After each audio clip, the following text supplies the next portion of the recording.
Alors nous allons passer à la deuxième séquence maintenant, une séquence que l'on a intitulée la personnalité du Jouet 680. Alors, donc, il va y avoir deux intervenants de haut de gamme, Chantal Pivet, qu'on ne présente plus sur le bassin, donc voilerie du bassin, et notre référente voile technique, voilière donc de métier, qui apporte pour notre association tous les conseils d'une professionnelle en matière donc, de gréement, mais aussi d'équilibre carré et tout ça et tout. Et donc Patrick Lucas. Alors Patrick Lucas, c'est la personne que vous pouvez amener à bord si vous faites un tour du monde parce qu'il sait tout faire. L'électricité, la mécanique, réparer les voiles, réparer les mâts, réparer les coques, il sait tout faire. Et quand il n'a pas l'outillage ou quand il n'a pas les matériaux nécessaires, il les fabrique sur place. Voilà, on a eu il n'y a pas longtemps encore une démonstration. Alors tous les deux, ce sont nos référents techniques. Ils vont pendant une petite demi-heure ou un peu moins, c'est à leur gré, vous parler donc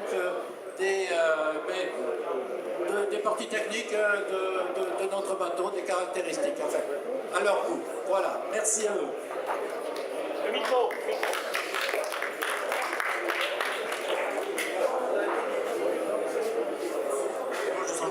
Bonjour tout le monde. Il a été dit beaucoup de choses sur les caractéristiques ou la personnalité plutôt du Jouet. Parce qu'on ne va pas rentrer dans la partie trop technique, ça peut être barbant si on est trop dans une façon scolaire. Ce qu'on peut dire en premier, c'est que ce bateau a une forme démodée au niveau de sa carène, puisque c'est pas une bête de près et c'est pas un bateau qui fait des surfs infernaux pour faire une mini transat. Mais par contre, cette carène est géniale puisqu'elle a une forme un petit peu de circonstance d'œuf de Pâques. Et grâce à cette forme, ça permet d'avoir un creux important et donc une habitabilité intérieure, un volume intérieur important, n'est-ce pas? Tu es d'accord avec moi? Et du fait, on peut amener famille, enfants, un tas de commodités qui amènent toute la convivialité qui nous a été citée précédemment, avec toutes les grandes navigations que François Xavier nous a décrites. Et peut-être, Patrick, tu peux nous en rajouter, puisque toi, tu as un bateau qui, depuis pas mal d'années, je crois. Alors, moi, je suis propriétaire d'un Jouet 680 depuis plus de 30 ans. Et j'ai commencé au départ à faire du tourisme à la journée, après quelques nuitées à bord, et puis au fil des années, on s'est pris au jeu, ce qui fait que c'est un bateau qui marche très bien. On s'est amusé en groupe à faire quelques petites régates, et au fur et à mesure de ces régates, on s'est rendu compte du potentiel du bateau. Et comme disait Chantal, il est aussi performant, si on peut dire, à l'habitabilité qu'à la marche. C'est un compromis, si on peut dire, c'est une émanation, si on peut dire, de ce qu'il faut pour naviguer sur le bassin. Et se faire plaisir avec un faible coût et une facilité d'utilisation. Oui, faible coût, effectivement, on est quand même dans une période économique qui n'est pas au beau fixe. Et ce bateau de 40 ans nous prouve qu'avec un minimum de soins, on peut faire vivre et profiter d'une plaisance très conviviale et très festive et même performante. Donc comme tu le dis, avec très peu de frais, on n'a pas une course à l'armement avec ce bateau, pas parce qu'il est extraordinaire sur un point ou sur un autre, mais parce que sa polyvalence permet cela. Donc on a apporté des améliorations, c'est vrai, mais tout en restant dans l'esprit d'origine. Pas de grosses révolutions, hein. On a amélioré l'accastillage certainement, et encore que beaucoup de bateaux vivent encore avec l'accastillage d'origine. Les gréements, beaucoup naviguent encore avec leur gréement d'origine, c'est pour dire. Même s'il y en a quelques-uns qui ont changé, mais on n'est pas parti dans du carbone ni rien. Par contre, après, là où les points faibles d'usure, du consommable, se sont révélées quand même nécessaires, c'est sur les appendices tels que dérive et safran. Et grâce aux qualités techniques de Patrick, tout le monde a pu sauver son bateau. C'est-à-dire que c'est un bateau qui nécessite un petit peu d'attention, mais pas vraiment. Et grâce à sa conception avec les rapports de dérive de type basculante, c'est-à-dire qu'il va pouvoir, le fait qu'elle soit pivotante, permettre d'arriver sur les bancs, s'échouer facilement, régler de manière très aisée la hauteur de navigation, la hauteur de profondeur d'eau par rapport à la zone sur laquelle on veut naviguer, une remontée très rapide également de la dérive grâce à un palan, ce qui fait que même un enfant une dizaine d'années peut aider et remonter la dérive. La force nécessaire n'est pas l'équivalent de ce que l'on trouve sur les autres bateaux. Là, on a une aisance à monter, descendre la dérive, à pouvoir ajuster tous les paramètres de ce bateau au point de vue dérive et gouvernail. Oui, effectivement, là nous avons des enfants en face de nous. Ils ont déjà testé la navigation en 680. J'en vois avec le grand sourire. Effectivement, ils se rappellent de toutes ces naves. Et on a même fait des nuitées à bord des bateaux, avec des départs régates avec les enfants, bien sûr, régates saucisson. Hein. Mais donc, effectivement, la possibilité de manœuvrer ce bateau ne demande pas des gros biceps, même au niveau du plan de voilure, puisqu'on a des surfaces de voile relativement faibles.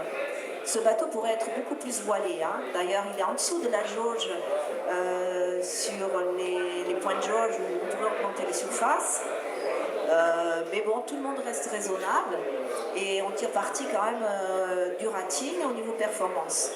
Donc une grand voile dont je n'ai plus en tête, mais je crois qu'il fait 12 mètres carrés à quelque chose près, le génois un petit peu plus, mais bon, des petits bras comme les miens et d'autres manœuvrent ces voiles facilement. Au niveau de la voile d'avant, certains sont passés sur enrouleur pour faire un peu comme les bateaux des grands, mais ça ne s'avère pas nécessaire, puisque le Jouet porte son génois avec pas mal de vent. On va préférer prendre un riz plutôt que de réduire à l'avant. Ce qui est sympathique, c'est dans les dernières améliorations qu'on a faites, c'est avec les stockers. Les stockers, ce sont des tout ou rien qui permettent de faciliter la manœuvre à la prise de coffre ou au niveau du port et qui n'alourdissent pas donc le gréement et qui permettent de faire une remontée au près de meilleure performance qu'avec un enrouleur classique. Voilà, Patrick, lui, a fait ce choix et est resté avec des mousquetons même. Voilà. C'est un bateau qui est utilisable, on va dire, même en solo quand on en a l'habitude. C'est un bateut avec deux, bien. Avec trois, on est presque trop pour arriver à le faire marcher. Avec trois, on marche hyper cool, à condition, comme le fait remarquer Chantal, c'est d'avoir un peu de poids pour le rappel. Et bon, le rappel, on le fait cool, beaucoup de jouettistes s'assoient confortablement dans le cockpit. Mais bon, c'est bien de se mettre au maître mot, puisque ce bateau, comme je le disais tout à l'heure, a une forme un petit peu d'œuf. Et donc les poids doivent être relativement centrés. Sur certaines conditions, un peu un appui sur l'avant, ce que tu fais, Patrick, dès qu'il y a un peu de clapot. Oui, et l'avantage de ce bateau, c'est qu'il est relativement prévoyant quant à ses réactions. Ce que l'on ne trouve pas toujours sur des bateaux récents, dont je dirai le nom, bien sûr. Mais pour des bateaux de cette taille, pour avoir navigué sur d'autres barques, si on peut dire, on a des gîtes qui démarrent rapidement et des bateaux qui sont très réactifs en comportement, mais pas forcément de manière saine. Alors que le Jouet, il est en permanence, on peut dire. On arrive à se tirer de n'importe quelle situation avec un Jouet, même dans le cadre de vagues relativement élevées. comme dans la zone, par exemple, lors des fortes marées, dans la zone entre le banc d'Arguin et l'entrée du Ferré.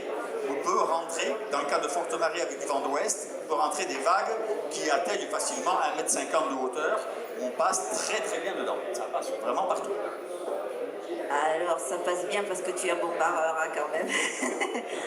Ça passe pas toujours facilement, mais donc c'est ce que je disais tout à l'heure, c'est pour que ça passe bien, il ne faut pas hésiter à garder le génois plein qui tire, puisque donc cette forme de carène fait que les entrées d'eau sont fines et baladent facilement. Donc il faut vraiment garder toujours la puissance sur l'avant pour tirer parti, comme le fait Patrick. Après Patrick, au niveau du portant sous spi, tu te débrouilles vachement bien, qu'est-ce que t'en penses toi? Alors, au niveau du portant, ben, c'est un bateau qui marche bien sur toutes les allures. Et principalement au niveau du portant, c'est son, on va dire, c'est son allure préférée. Au niveau du jouette, C'est son allure préférée ou c'est la tienne? je m'entends bien avec lui sur ces allures-là. Alors voilà, Patrick il nous dit qu'il s'entend bien avec son bateau sous les allures portantes, avec son spi coloré. Donc n'ayez pas peur du spi, c'est une voile féminine, je dirais, puisqu'elle a de la sensualité. Elle a besoin d'être écoutée sur ses deux écoutes, qu'on appelle bras et écoute, et qui demande justement une attention des variations du vent, des vagues. Et c'est justement ces attentions nous permettent d'être en harmonie et en écoute avec les éléments, et c'est là qu'on se fait vraiment plaisir. Hein? Comme jeu de voile d'origine, il était livré avec un foc qui est légèrement sous-dimensionné pour pouvoir avoir le plaisir de naviguer par les petits airs que l'on trouve sur le bassin. Parce qu'il faut savoir que sur le bassin, par rapport aux plans d'eau, comme par exemple des plans d'eau un peu plus nord, comme La Rochelle, ou remontant encore plus au nord au niveau de la Vendée, les vents sont plus soutenus. L'idéal pour le bassin, c'est d'avoir un foc classique, un génois et une grand voile. Le spi est très facilement utilisable si c'est un spi de type symétrique qui fait peur, si on peut dire, à beaucoup d'usagers et qui est très facile à utiliser sur le jouet de 680. Je trouve moi aussi qu'il est très facile à utiliser déjà parce que de surface raisonnable. Après, ce qui fait peur aux gens, je crois que c'est le tangon. Mais c'est juste savoir qu'il y a une position à avoir sur le changement de tangon. Il faut regarder plutôt l'avant du bateau et pas tourner le dos. Et ainsi, la manœuvre est un appui sur un rouf qui est ergonomiquement bien foutu pour faire une manœuvre de changement de tangon sans risque. Après, qu'est-ce qu'on peut dire de plus? Le safran, on n'a pas beaucoup parlé de ce fameux safran. Le safran est le point faible un petit peu de ce bateau. Il a besoin d'être retouché, entre guillemets. Il a besoin d'être retouché, entre guillemets, parce que le dessin d'origine manque de compensation. C'est-à-dire que par rapport à l'arrière au tableau arrière du bateau, voici là, en noir la position du safran sur l'arrière. Le fait de le passer en position comme il est représenté sur le trait rouge, légèrement avancé, augmente sa compensation et rend la barre légèrement plus douce.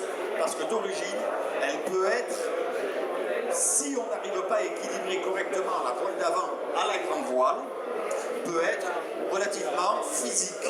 Mais avec quelques années d'utilisation, on se rend compte que ça n'apporte pas. Ouais.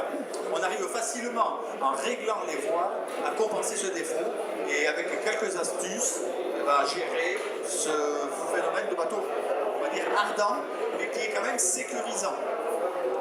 Alors ardent, c'est vrai que si le bateau, toujours par rapport à cette carène, est un peu trop gité, on est dans une désymétrie de carène et ce safran se retrouve, s'il n'est pas un peu plus sous le bateau, se retrouve à faire croche-patte. C'est ce qui donne la sensation de barre dure. C'est un petit défaut de conception qu'on modifie ou avec une habilité de barre comme Patrick qui a une grande expérience de son bateau qui pâlit.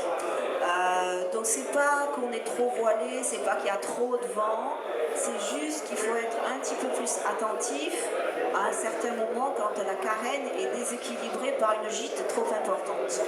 Donc la gîte trop importante, c'est parce qu'on n'est pas assez au rappel, c'est parce qu'on a trop bordé les voiles, ou c'est parce qu'on n'a pas assez vrillé les voiles. Tu as donc toi sur ton bateau une barre d'écoute amovible qui permet le vrillage de cette grand voile, raconte-nous. Oui, moi je monte une barre d'écoute, ce qui était une option à la construction du bateau. Cette option permet de gagner, entre guillemets, de l'aisance au réglage. Au niveau performance, on ne gagne pratiquement rien en plus, on gagne peu. Si tu gagnes pas, mais le fait de ne pas avoir une survente, tu ne te vautres pas et tu ne perds pas en cap. Oui. Donc tu as gagné sur le copain qui lui va se ramasser. Au niveau marche, c'est un bateau qui marche très très bien. La preuve aussi bien les deux prédécesseurs qui sont au podium, qui étaient Laurent et Xavier. On a eu de longues régates ensemble pour les 18 heures passées, pendant plus de 15 ans, que l'on faisait de manière régulière. Il faut savoir que les jouettes 680 sont toujours bien placées. La preuve, l'année dernière, sur les 4 premiers bateaux, c'était 3 jouettes 680.